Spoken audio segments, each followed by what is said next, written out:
वारी ननद। अंजलि की उम्र लगभग 30 साल हो चुकी थी। वो एक स्कूल में टीचर की जॉब करती थी। अंजलि के घर में उसकी माँ के अलावा उसका छोटा भाई और भाभी भी रहा करते थे। 30 साल की उम्र होने के बाद भी अंजलि की अब तक शादी नहीं हुई थी। इस बात को लेकर अंजलि की माँ रुक्मिणी देवी काफी परेशान रहा करती थी। माँ, मैं स्कूल जा रही हूँ, जरा मेरा टिफिन तो दे दीजिए। अब क्या पूरी जिंदगी मैं तुझे टिफिन बनाकर देती रहूंगी? अरे कुछ सोचा भी अपने बारे में या बस ऐसे ही? क्या माँ, सुबह सुबह फिर वही बातें लेकर बैठ गई।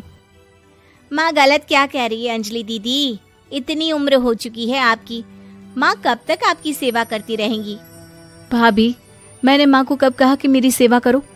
वैसे भी अपना टिफिन मैं खुद तैयार कर लेती हूँ, बस टेबल से उठाकर देने को ही तो कहा था। वैसे अंजलि दीदी, देखा जाए तो टिफिन उठाकर देने की उम्र तो आपकी है। आपका अपना घर परिवार बच्चे होते तो ये जिम्मेदारी आज आप पूरी कर रही होती। एक बात मेरी समझ में नहीं आती, अगर मेरी शादी नहीं हुई तो इसमें मेरी क्या गलती है और तुम सब लोग मेरे पीछे क्यों पड़े रहते हो? अरे कुछ कहना क्या पीछे पड़े रहना होता है? अपने छोटे भाई को देख, तुझसे 3 साल छोटा है लेकिन 2 बच्चे खेल रहे हैं आंगन में। मुझे आप लोगों की कोई बात नहीं सुननी, जा रही हूँ मैं। और आप में से किसी को मेरा कोई काम करने की जरूरत नहीं है, मैं खुद संभाल लूंगी। इतना कहकर अंजलि वहां से चली जाती है। शाम को जब अंजलि अपने स्कूल से लौटकर घर वापस आती है तो उसने देखा कि पड़ोस वाली निर्मला चाची वहां पर बैठी हुई थी। क्या बात है अंजलि बिटिया, नौकरी करके वापस आ गई? जी चाची जी, कैसी हैं आप? मैं तो ठीक हूँ बेटा, तुम बताओ शादी के बारे में कुछ सोचा या नहीं? अरे रहने दीजिए ना, इससे तो शादी की बात करना ही बेकार है। कुछ भी कहो तो गुस्सा करती है, बात बात पर आंखें दिखाती है। माँ, आप ऐसा क्यों कह रही है? मैंने कब आप पर गुस्सा किया? अरे अंजलि बेटा, तुम्हारी माँ ठीक ही तो कहती है, 30 की होने आई हो, अब तुम्हें भी शादी वादी कर लेनी चाहिए। चाची जी, आप तो ऐसे कह रही हैं जैसे शादी करने से मैंने मना किया हो। रहने दीजिए निर्मला चाची, हमारी अंजलि दीदी को अभी तक उनकी पसंद का दूल्हा नहीं मिला ना, इसीलिए वो शादी नहीं कर रही। भाभी, ऐसी कोई बात नहीं है। अरे तो फिर क्या बात है? तुम्हारी माँ ने तुम्हारे लिए इतने रिश्ते ढूंढे लेकिन तुम्हें कोई पसंद ही नहीं आता। क्या है ना चाची जी, हमारी ननद रानी नौकरी जो करती है ऐसे ही थोड़ी ना किसी को पसंद कर लेंगी। अरे भाई, नौकरी का घमंड है तो बात अलग है, कोई और बात हो तो बताओ, कोई रास्ता निकाला जाए। नहीं नहीं चाची जी, कोई बात नहीं है, बस मुझे अभी तक अपनी पसंद का कोई मिला नहीं है। सुन लिया आपने, इस लड़की के तो पर निकल आए हैं और इतनी उम्र में अपनी पसंद का कोई मिलेगा भी नहीं इसे। माँ, आप मेरी शादी को लेकर हमेशा मुझे ताने क्यों मारती रहती हैं? अपनी माँ की बातें तो ताने लगती है। ताने हैं? बताओ, मैंने कुछ गलत कहा क्या? देखो, ये सब छोड़ो, मेरी दूर की बुआ का बेटा है, उसकी अभी शादी नहीं हुई है, उम्र होगी कोई 34-35 साल। आप कहें तो बात आगे बढ़ाऊं? अरे हाँ हाँ, क्यों नहीं, ये भी कोई पूछने की बात है। अरे जल्दी से लड़के को यहाँ बुला लो। माँ, आप मुझसे पूछे बिना मेरी शादी की बात करने जा रही हैं और मेरी उम्र 30 भी पूरी नहीं हुई है। निर्मला चाची कह रही है कि वो लड़का 35 साल का है। अंजलि दीदी, आपको क्या लगता है इस उम्र में कोई फिल्म का हीरो आएगा आपके लिए?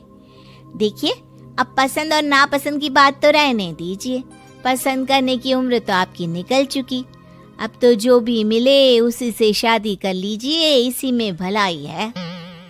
तेरी भाभी बिल्कुल ठीक कह रही है, अब जैसा रिश्ता मिले उसके लिए हाँ कर देना ताकि हम भी गंगा नहाए। ठीक है, चलिए मैं उस लड़के को कहती हूँ, वो कल ही अंजलि को देखने आ जाएगा। अगले दिन निर्मला चाची के दूर का रिश्तेदार अंजलि को देखने उसके घर आता है। उसका नाम था अजय। अंजलि जी, तो आप नौकरी करती हैं, वो भी स्कूल में? जी हाँ, मैं स्कूल में टीचर हूँ। हमारी बेटी बहुत होशियार है। अरे पढ़ने लिखने में इतनी होशियार है, इसीलिए तो इसकी नौकरी लगी है स्कूल में। हाँ हाँ ठीक है आंटी जी, जरा मुझे भी तो बात करने दीजिए आपकी बेटी से।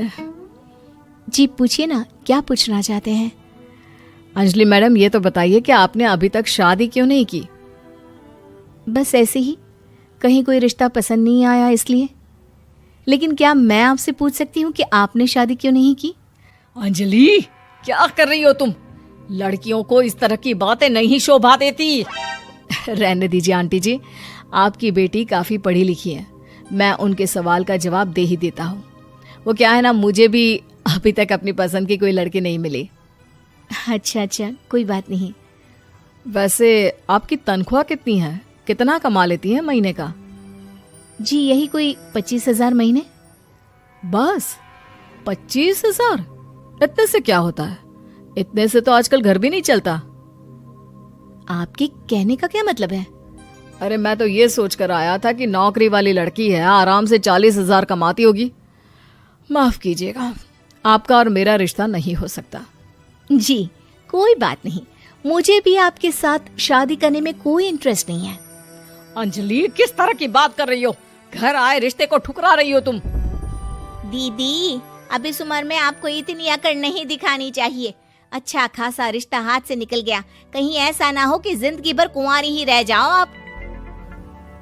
कुछ दिन और ऐसे ही निकल जाते हैं और अंजलि की शादी कभी नहीं होती। अंजलि के परिवार वाले बिंदास उसे ताने मारते रहते हैं, लेकिन अंजलि एक बड़ी नौकरी की तैयारी करती है और उसमें सिलेक्ट होने के बाद अंजलि को एक बहुत बड़ी नौकरी मिल जाती है। अब तो दीदी के नखरे और भी ज्यादा बढ़ जाएंगे भाई, अब तो इतनी बड़ी नौकरी जो लगी है, अब इनकी शादी होने से रही। माँ, मुझे नौकरी के लिए दूसरे शहर जाना पड़ेगा। आप जानती हैं ये बहुत बड़ी जॉब है और इसमें पैसे भी बहुत ज्यादा मिलेंगे। अच्छा, कितने पैसे मिलेंगे बेटा? माँ, मुझे हर महीने 90,000 सैलरी मिलेगी। क्या? अरे वाह वाह, ये तो बहुत अच्छी बात है। लेकिन फायदा क्या? कितने भी पैसे मिले, शादी तो हुई नहीं ना तुम्हारी। अंजलि नौकरी करने के लिए दूसरे शहर में चली जाती है और जब कुछ महीनों के बाद वो वापस घर आती है तो उसे अपने पति के साथ देखकर उसके घर वाले हैरान रह जाते हैं। अरे अंजलि, तूने शादी कर ली और हमें बताया तक नहीं। और दामाद जी करते क्या हैं? इतनी बड़ी कार है उनकी। माँ, मैं आपको सब कुछ बताना चाहती थी, लेकिन आप सबके ताने सुनकर बहुत दुखी हो गई थी और इसलिए मैंने अपनी पसंद से शादी कर ली। मेरे पति मेरे साथ ही ऑफिस में नौकरी करते हैं और बहुत बड़े अफसर हैं। और एक बात बताऊं माँ, आज मैं बहुत खुश हूँ।